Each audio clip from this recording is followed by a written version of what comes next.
আমার টক খেতে ভালো লাগে। যত গরম হবে তত টক জিনিস মনে হবে। তাই টক খাওয়ার জন্য আমরা এখন খুব পাওয়া যাচ্ছে বাজারে।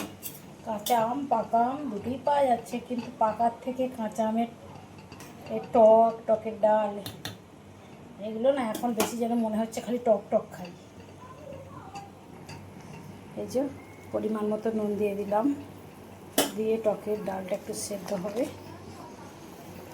সেদ্ধ হওয়ার জন্য রাখলাম। থাক, এই ভাত হচ্ছে। আবার বানাবো ঝিঙে পোস্ত। রোজ রোজ এক তরকারি খেতে ভালো লাগে না, বিভিন্ন দিন বিভিন্ন রকমের হয়। দেখ, যেদিন যেমন সবজি থাকে সেদিন সেরকমভাবে রান্না করি। আর আজকে এত গরম লাগছে, মনে হলো কদিন ধরেই মনে হচ্ছিল একটু টকের ডাল খাবো। ওই জন্য আজকে কাঁচা আম বাজারে গেছিলাম, কিনে নিয়ে এলাম। টকের ডাল বানাচ্ছি, এবার বানাবো ঝিঙে পোস্ত। টক ডালটা হয়ে গেছে, যে আমটা সেদ্ধ হয়ে গেছে।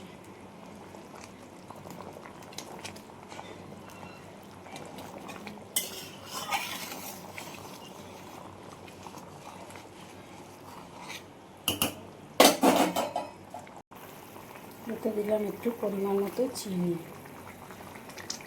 একটু চিনি দিলে টকটা ব্যালেন্স লাগে, টেস্টও খুব সুন্দর হয়। ডালটা আবার নামিয়ে নেব। তেজপাতাগুলো আর কাজে লাগবে না, তেজপাতাগুলো হয়ে গেছে, সাইড করে দিই তেজপাতাগুলো। গ্যাসটা বন্ধ করে দিলাম। এদিকে একটু পাঁপড় ভেজে নিলাম। পাঁপড় ভাজাটা হয়ে গেছে।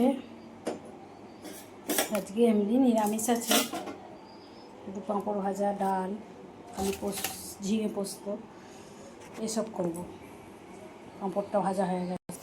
একটু বেসন বড়া ভাজছি, ঝিঙে পোস্তই দেবো বলে। মেয়েরা সবজি খেতে চায় না, সেই জন্য বেসন বড়াটা ভেজে নিচ্ছি, ওই ঝিঙে পোস্তের সঙ্গে মিশিয়ে দেবো।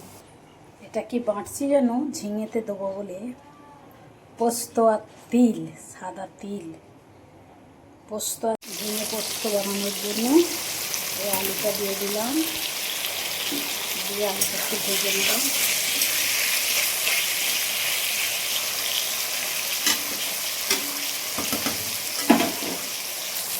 দিয়ে দিলাম লঙ্কা আর হলুদ।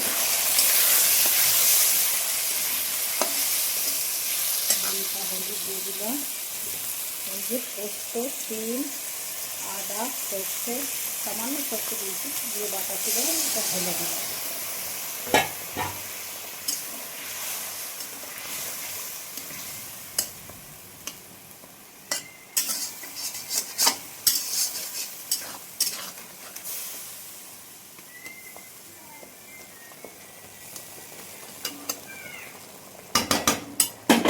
সঙ্গে বেসনের যে বড়া বানিয়েছিলাম ওটাই দিয়ে দিলাম।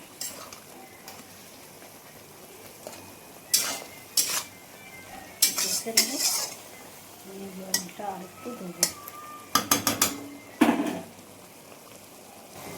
আরেকটু জল দিলাম সেদ্ধ হওয়ার জন্য।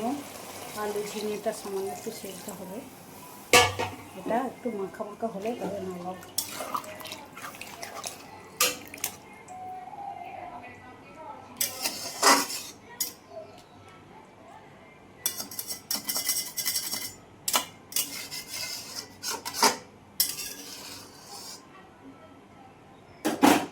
কালারটা হেবি সুন্দর হয়েছে।